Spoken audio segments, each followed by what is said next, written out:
Welcome back, Quill with Cougars. Okay, we're here to read Junie B. Jones, chapter 7, but first I have a joke. What do you call a duck that gets all A's? A wise quacker. A wise quacker. Okay, so just a quick review on what happened in chapter 6 in Junie B. Jones. So she came up with an idea that her and Lucille could be twins, and then they would have to do everything the same, and that meant Lucille wouldn't be able to go to the party.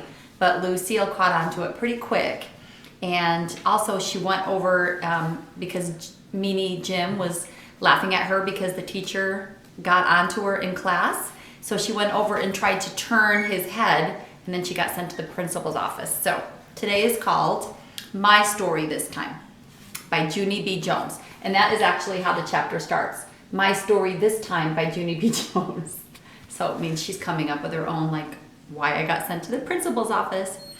Principal is the boss of the school. He lives at the office. I have to go there when I am unruly. Unruly is the word for not being ruly.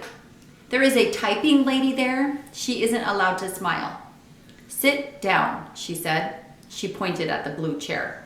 Yeah, only I don't actually like to sit there. Remember that? Because that is where the bad kids sit, and I am not even bad, I explained. I explain that to her every time I go there. The typing lady leaned over the counter at me. She made her face look scary at me. Sit down, she said. I sat down. Then I pulled my frog jumper over my face so nobody could see me. Pull your skirt back down, said the typing lady. Yeah, only I'm actually allowed to do this because I have on tights, I said. See them? They are green with little tadpoles on them. Just then I heard Principal's voice. Well, well, Junie B. Jones, what a surprise, he said. My mouth dropped all the way open. Hey, I hollered from under my dress. How did you know it's me under here? Because you can't even see my face. Lucky guess, the principal said. After that, I uncovered my head, and me and him went into his office. I climbed up in the big wood chair. Principal looked very tiredish. He rubbed the side of his baldy head. Okay, let's hear it. What's your story this time? He said. I sat up straight and tall. My Story This Time by Junie B. Jones. Once upon a time, I didn't get invited to a Meanie boy's birthday, and I am the only one in all of room 9 who isn't going. And so that's how come I was moving today. Only Mother brought me to school very stiff, and when I was a buzzing bee, only crybaby William is a squealer, and Lucille won't be a good twin, and so then Mrs. yelled at me, and that's how come I had to twist that Jim's head, and now I am sitting here in this big wood chair. I folded my hands on my lap. The end. Principal put his head down on his desk. I peeked at him. Are you laying low? I whispered. He sat up again. Then he called my mother on the telephone. Those two talk very often. This time, they talked about the birthday party and how I'm not invited. After he hanged up, Principal looked nicer at me. I guess sometimes we grown-ups think we're the only ones with problems, he said. We forget that even when you're little, life can be tough. Can it, Junie B. Jones? Yes, I said. Life can get your goat. After that, me and him went out of his office, and he lifted me into the blue chair again. I want you to wait here a minute, he said. There's someone I have to talk to before I can get this settled. Yeah, only guess what? I don't actually want to sit in this chair, I explained, on account of this is where the bad kids sit, and I'm not even bad. Principal thought and thought. Then he snapped his fingers. I think I might have the perfect solution, he said. He went into his office and brought out a giant shopping bag. What if we hide you under here, he asked. If we hide you under this bag, no one will be able to see you at all. I jumped up and down very excited. 'Cause hiding is my favorite thing in the whole wide world. That's why. Principal sat me down in the chair. He put that shopping bag over my head. Hey, who turned out the lights? I said. Then I laughed, 'cause that is called comedy, of course. I bended my knees and pulled them under the bag. I hugged them real tight. Now all you can see is the tippy toes of my shoes, I said, very happy. This is the perfectest solution I ever saw. And so, how did you even think of this wonderful thing? I asked. Here's a picture of what that looks like.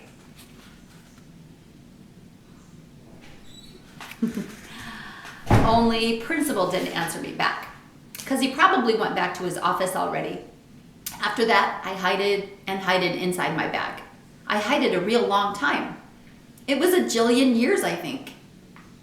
Guess what? This is taking longer than a minute, I said from inside there. The typing lady didn't answer me. Yeah, only guess what else? My knees are very bended and squished in here, I said. And so this isn't good for my circulation, probably.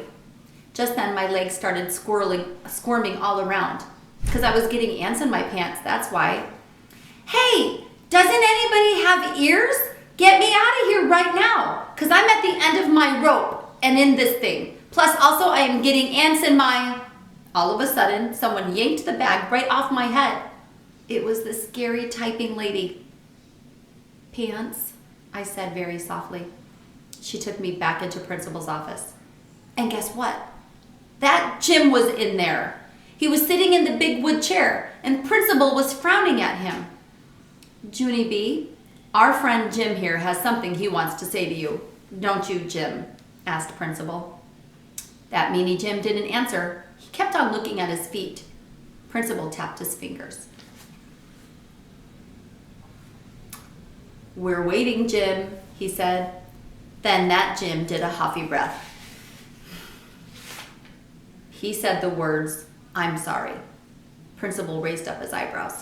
Sorry for what, Jim? Tell Junie B what you're sorry for. That Jim stared at his feet some more. I'm sorry I didn't give her an invitation to my party, he said very grumpily. But your mother told you to, didn't she, Jim? Said Principal. Your mother told you to give an invitation to every single person in your class. But you got mad at Junie B, and you decided not to give her one. Isn't that right? That meanie boy did his shoulders up and down. I guess, he said real soft. Principal crossed his arms. Like this. And so, what are you going to do to correct the problem? He asked. That Jim waited and waited. Then, all of a sudden, he got down from his chair and he holded out an invitation to me.